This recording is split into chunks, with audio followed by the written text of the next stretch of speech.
Дауыс жер астынан шыққандай селк етіп зәресі зәндемге кетті. Жығылып барып оңалды. Сөйткенше болмады. Артынан бір орыс жүгіріп келіп құшақтай көтеріп қосқа ала жөнелді. Ақбілектің көзі шарасынан шықты. Құшақтаған орыс аймалап қосқа алып кіргенде тағы екі орыс бастарын көтеріп, керіліп созылып, көздерін уқалап, Ақбілекке қарап күле сөйлеп, шылымдарын орай бастады.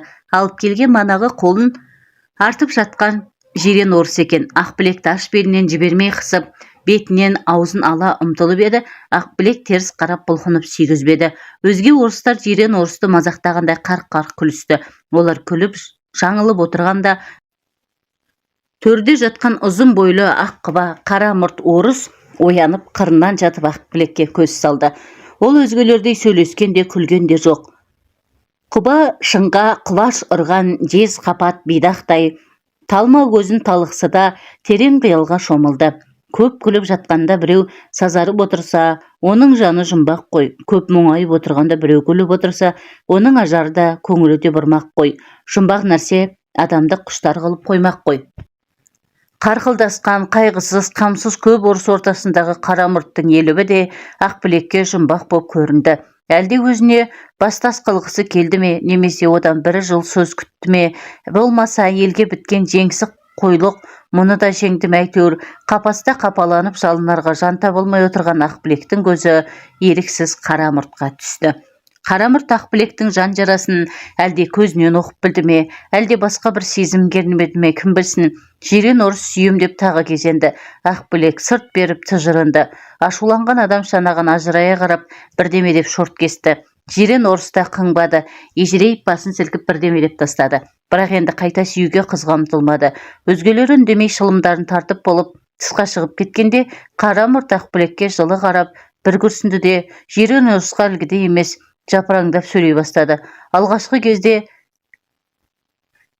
нәрсеге шақырғандай алақанын қармай мойнын бұлғап, көзін тұнжырата, ернін шошайта сөйлеп, жирен орыс басын шайқап болмаған соң иығын қысып, көзін тікірейте, ернін кезерте ызбарлана сөйледі. Арс-арс еткен иттерше бірін-бірі қауып алғандай болды. Келте-келте жауаптасып, жұдырықтарын білесіп, қара мұрт өңі сұрланып шығып кетті. Ол кеткен соң жирен орыс та құшырланып күңкілдеп боқтаған іспетті болды да тысқа шықты. Өзге қостар да тұрса керек, далада шүрпілдеген сөздер моланып шыңылдай бастады. Кейбір орыстар Ақбілек отырған қосқа келіп, кізімке деп мойындарын қисайта, шағыр, шегір көздерін тесіп жібергендей Ақбілекке үңіле қарасып, ыржиысып, бірдеме десіп кетіп қалды. Ақбілек олардың бетіне тура қарай алмады. Кіріп келгенде ғана немесе түрткенде ғана көзінің құйрығы түсті. Аздан соң шелекке қайнатқан суды орталарына қойып, темір тостағандарды батырып, кепкен нандарымен қытырлатып шай ішісті. Шай ішіп отырып мылжыңдап көп сөйлесті. Алдына ас қойсаң, орыс ит мылжаңдайды да отырады деген әкелерінің сөзі Ақбілектің есіне түсті. Жирен орыс манағыдай емес Ақбілекке өлі өшкенін қойып, бетіне түтігі шығып, әкесі әлі ендей бет терісі аузына түсіп кетіпті. Қасындағы біреуі Ақбілекке қаңылтыр тостағанмен шай ұсынып еді, алмады. Әлгі айтысқан жалдасқан қара мұрт орыс қайтып көрінбеді. Шайларын ішіп шылымдарын тартысып болған соң өзгелер тысқа шықты. Жирен орыс беліндегі алтатарын алып, құлағын қайырып бірдемелерін басып бұрап шыртылдатып айналдыра бастағанда Ақбілек өзімді атып тастар ма екен деп жүрегі сескенейін деді. Жан шіркін көзге тағы бір елестеп өтті. Бірақ атқан жоқ. Мылтығын қайта қабына салып қойды. Сөйткенше болмады. Киімдері сымдай, белдерін қылмита буған, қылыштарын асынған екі орыс сып етіп кіріп келді де, қақиып тұра қалып, жирен орысқа келте-келте бірдеме айтты.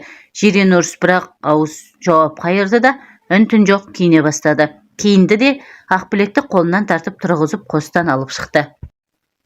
Ақбілек енді бірдеме қылады екен деп жүрегі дүрсілдеп барады. Шықса көп орыс қос маңында топ-топ сөйлесіп тұр. Қызды алып бұлар шыққанын көріп өзгелер де қозғалып, лек-лек болып тал жаққа қарай аяңдады. Енді ажалым жетті ғой деп Ақбілекте зәре жоқ. Бәрі жиылып атып, қалай өлгенімді тамаша қылғалы жүрме, әлде бұлардың басқа заңы бар ма, басқа бірдеңе істегелі жүрме. Япырай, мынаның бәрі жабылып кетсе, не жаным қалады. Көп орыс талға таянған соң қатар тұра қалды.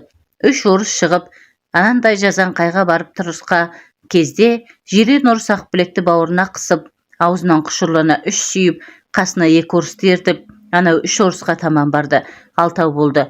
Алтаудың бір топқа қарап бірдеме айтты. Топтан қысқа ғана жауап естілді. Әлгі өзінің жирен орысы мен манағы қара мұрт біріне бірі таянып бірдеңе десті де, аяқтарын нағарлай бастап, екеуі екі жаққа қарай жөнелді. Сөз үзетін қошқарларша екеуі біріне бірі қарама-қарсы тұра қалды.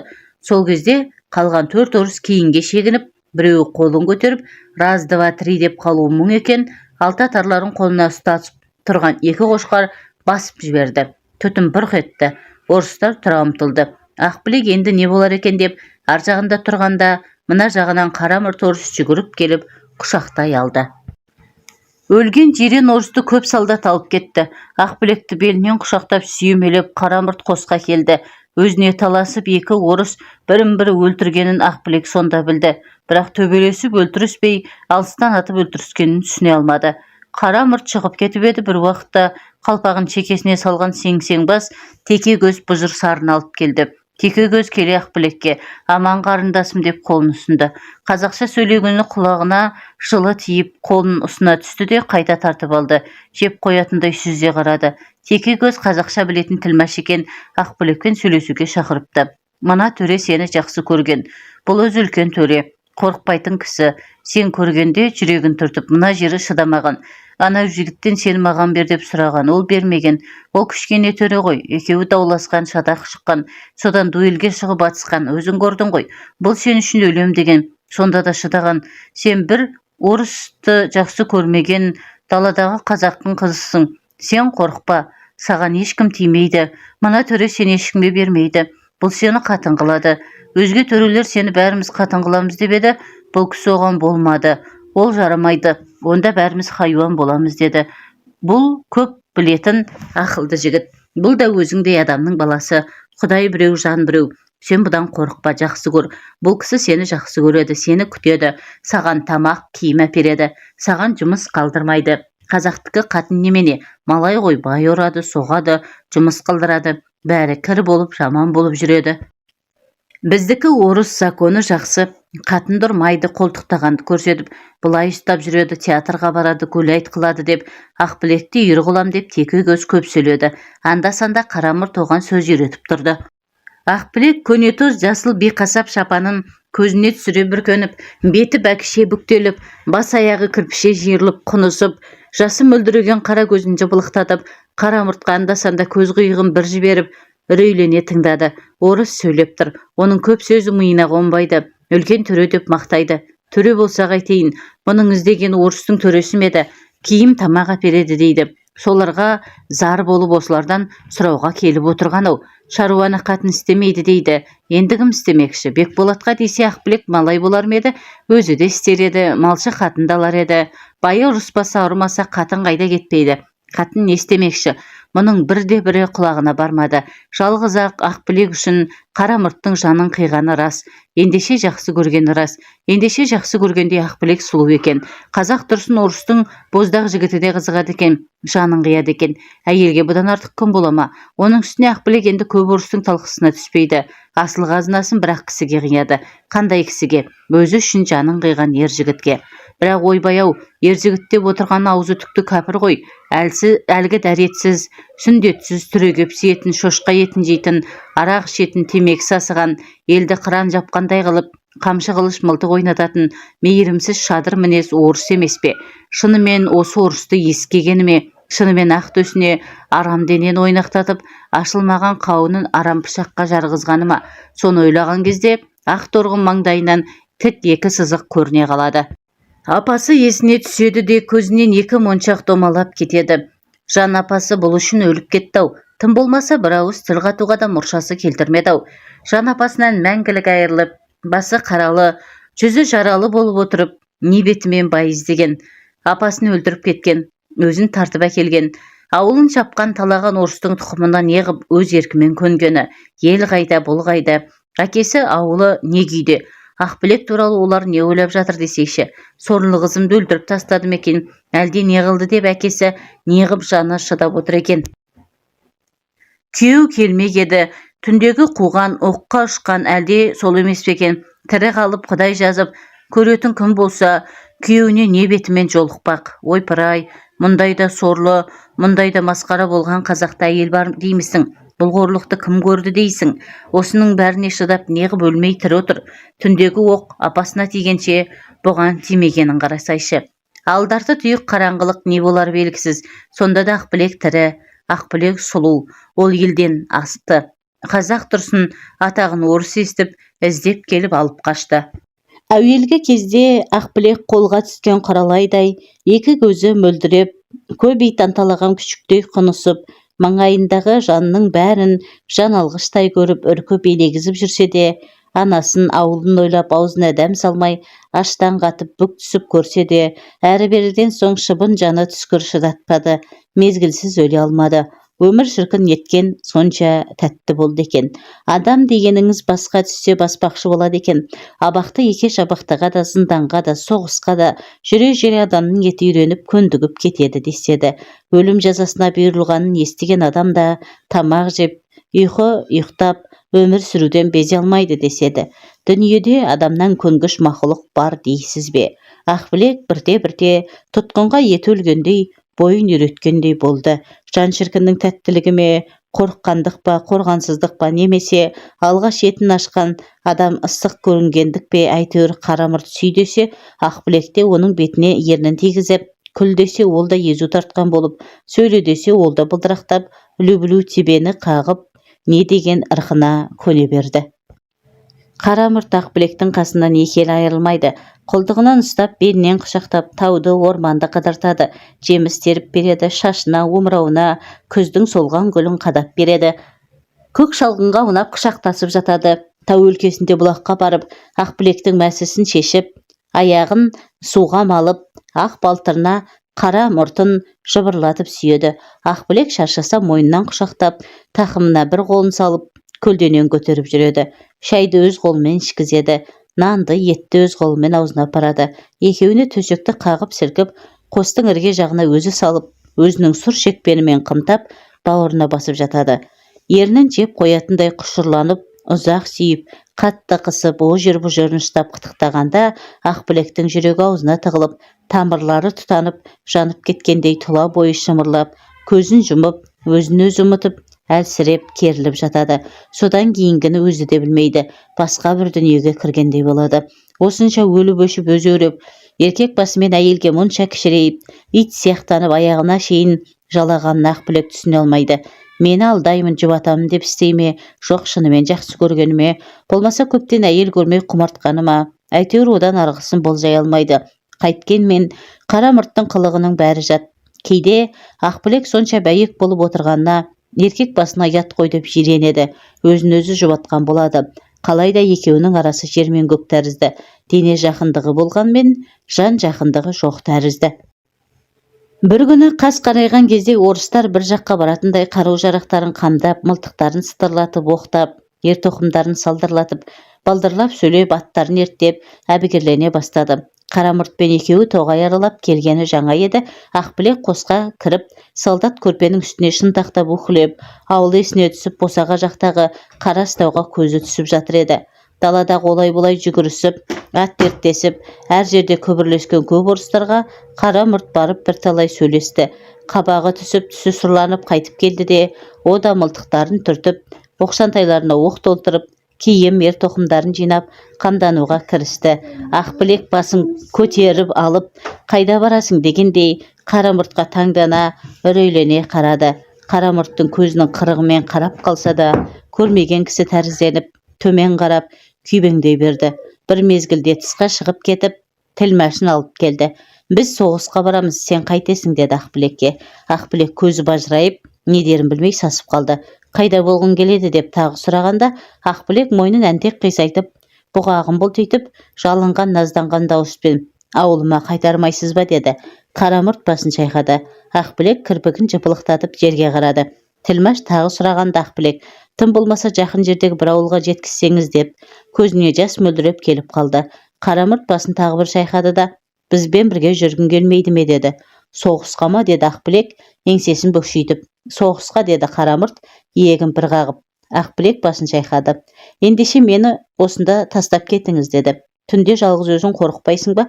Қорықсам да қалайын, сіздер қайтып келмейсіздер ме деп жұлып алғандай. Мәлім емес деп Қарамұрт мұртын дірілдетті. Сол кезде бітірген кезде тағы 3 орыс келді. Олардың басын сілкуінен, қол сермесінен Ақбілек бір жаққа барайық, жабылып масқаралайық, атып өлтірейік деп тұр ғой деп түсінді. Қарамұрт оларға шуланып көзін тікірейтіп тістене ежірейіп сөйлеп еді, беттері қайтқандай алақандарын жайып мойындарын қылқың еткізді. Сендердің талқыңа бермеймін деп тұр екен. Ақбілек Қарамұртқа жаутаңдап қарай берді. Әрі-бері сөйлесті де олар кетіп қалды. Қарамұрт отырды. Жүре бер дегендей тілмашқа бас изеді. Төмен қарап, маңдай терісін 3 саусағымен уқалап, біраз отырған соң қолын сілкіп қалып, ұшып түрегелді де өз кеудесін өзі түртіп Ақбілекке қолын ұсынды. Жүр дегені. Ақбілек жылдам түрегелді. Қарамұрт Ақбілекті қолтығынан ұстап, қостан шықты да оң жақтағы бұлақтың бұтасына қарай алып жүрді. Ұйтқып соққан ызылдақ жел, ай жоқ, қараңғылық қоюланып келеді. Сабаған жүндей түйдектелген шыңылтыр сұрғылт бұттар тоғытқан қойдай шоғырмақтанып, тауға қақпақ болатындай, тауды тұншықтырғандай, аш тауықша селдір жұлдыз тарыларын бір-бірлеп қылқып жатыр. Жұлдыздармен бірге үміт сәулелері де бір-бірлеп батып бара жатқандай. Ақбілектің сұм жүрегі әлденейін сезгендей болады. Екі көзі жалт-жұлт етіп Қарамұрттың бетіне қарай береді. Қарамұрттың беті сұрланып, көзі қанталап, танаулары желбіреп қозғалған іспетті.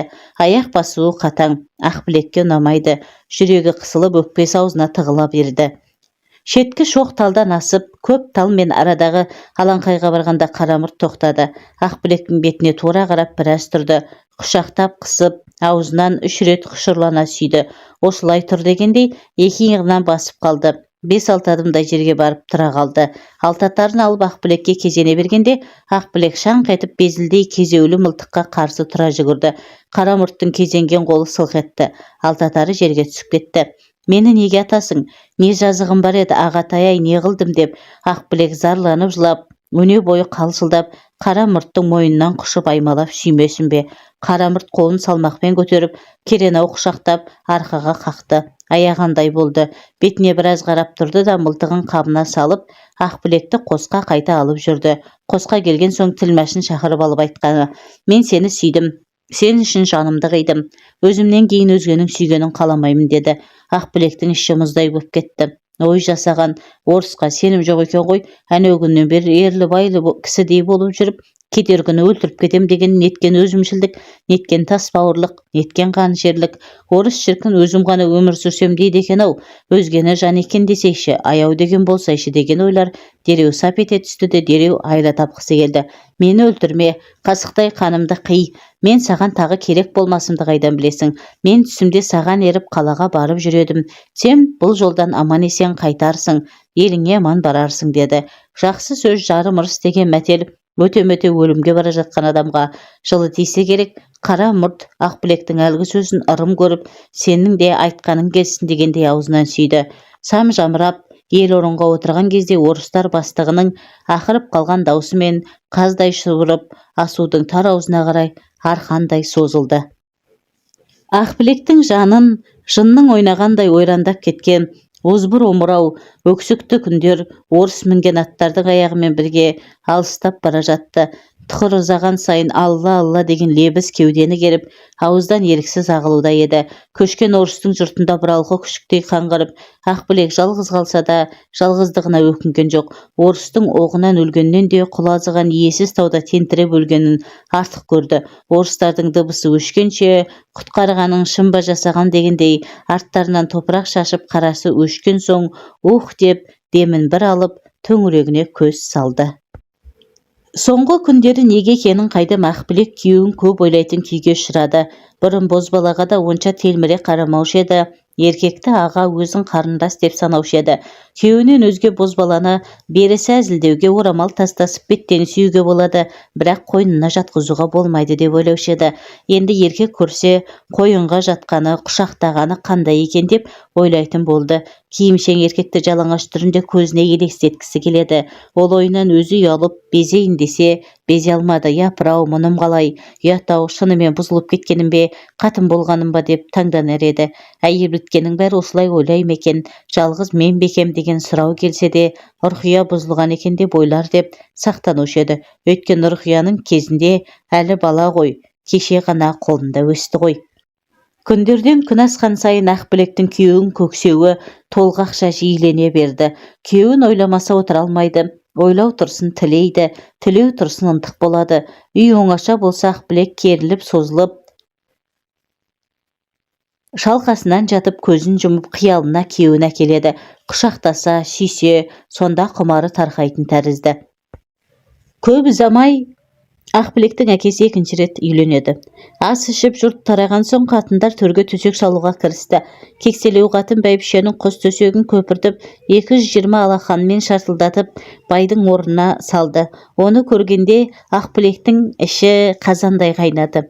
Есіл апасының орнын әлдекімнің жаман қатыны шынымен жатқаныма, апасының әруағын қорлады ғой, апасын аяқ сытты ғой. Мана алғаш көргенде-ақ денесі жиіркеніп еді. Енді апасының төсегіне жататынын көргенде бұл бөтен қатын Ақбілектің асыл нәрсесіне озбырлық қылғалы, бірдеңесін ұрлағалы келгендей көрінді. Өзіне де, осы үйге де жау деп түсінді. Бұрын төргі үйге жататын Ақбілек бөтен қатын келген соң екі бауырын алып ауыз үйге жатты. Бөтен қатын келе-ақ бәрін айдап шығып, әкесін жеке емденіп кеткені де Ақбілекке ауыр тиді. Әкесінен бір жолы айырылғандай көрінді. Көпке дейін Ақбілектің көзі ілінбеді. Төргі үйдегі әкесінің сыбыры тоң жермен жүрген аттың дүбірінде естіліп жатыр. Үлкен кісінің ебі кетіп қалады екен. Әкесінің дем алғаны, жөтелгені, қатынның шылапшын сылдырлатқаны, судың сарылдағаны бәрі сайрап тұр. Естімейін деп көрпемен басын тұйықтап, оранып біраз жатып еді, оған да болмады. Бұрын апасы барда мұның бірінде құлағы естімеуші еді. Енді өзі де қатын болып қалғандікі ме, немесе әйтеуір құлағын салмайын десе де еріксіз сала берді. Бұрын әкесін әке деп ойлаушы еді. Енді әкесі жұрт көзінше биеге шапқан айғыр тәрізді көрінді. Әкесін ұятсыз жаман адам көріп жиіркенді. Сөйтіп жатқанда Қарамұртпен, Бекболатпен бірге жатқан құшақтасқан күндер көзіне елестеп, өз көңілі де еркекті тіледі. Әкесін мына бөтен қатынға қызғанған тәрізденді. Адамның есіне келмейтін жаман-жаман былғаныш ойлар басына келіп, енді өзінен өзі жиіркеніп дөңбекшіп қайтерін білмеді. Мұндай жаман ойларды ойлауға кім, не себеп болғанын да біле алмады. Қалайда жүрегі лүпілдеп басы айналып тұншығып, көп азап тартып жатып, әбден талғанда көз ілінді. Қыстың сондай тар қамашалау тымырсық күндерінде әйелдер бірін-бірі аңдып қылп еткенді қылға тізіп, өсектеп, ұрыс қағыспен өткізді. Өрік өсекші қатындарды бауырына тартып береген кісі болып алды. Жар дегенде өрік Ұрқиямен ұстасты.